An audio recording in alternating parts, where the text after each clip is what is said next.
So what was your reaction now that there's a film being made and what's happening on that, the biopic, Sania Mirza biopic, and the cast and everything? It's just we signed it a few months ago, and talks have been going on for so long. And we're really excited about it. I think, RSVP has taken the rights for it. So we're really excited. And what's the title and the cast? Nothing. And we don't have anything right now, to be very honest.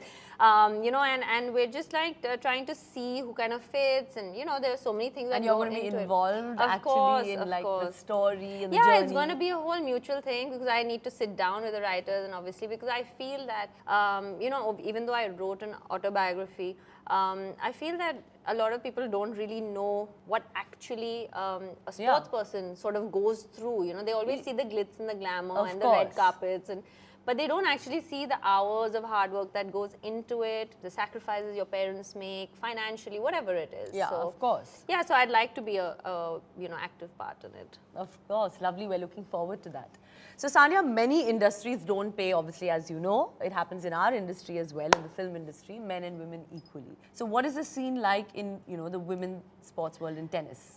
In tennis, we very recently, by recently, I mean maybe about, 5 to 10 years is when we have started getting equal prize money after a lot of struggle. That's amazing. Which is amazing. I think that struggle is always on. I think that is also one of the prejudices you fight, right? Yeah, as women, constantly, where you're having to justify why you should be paid equally. Arey bhai, like why should we not? You're putting as much effort and so why should we not hours. Is the question, not more why we should. Yeah.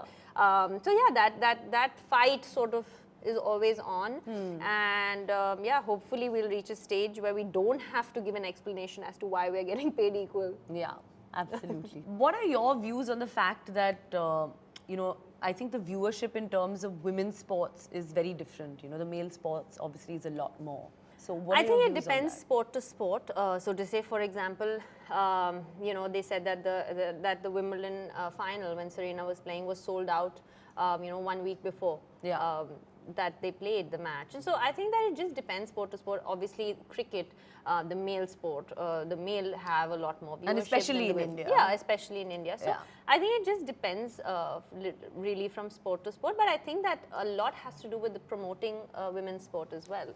And I think that is kind of the solution to it, because you can't not promote someone and say nobody's watching you. So you think that it's because of the promosments? I mean, how many women cricketers in India do you see on advertisements, for example? Absolutely. I mean, we have a Mithali Raj and we have a Smriti Mandhana, but you don't actually ever see them. You see only the guys. So I think that it is one of the issues, definitely. Yeah, to promote them more so people kind of obviously know them as well. Yeah, absolutely. I think you've said some wonderful things, especially the last two that we spoke about. You have a brave story out there, Sania. Thank you so much for sharing it on, my special show today. Thank you for having me. And we really wanted you on this show.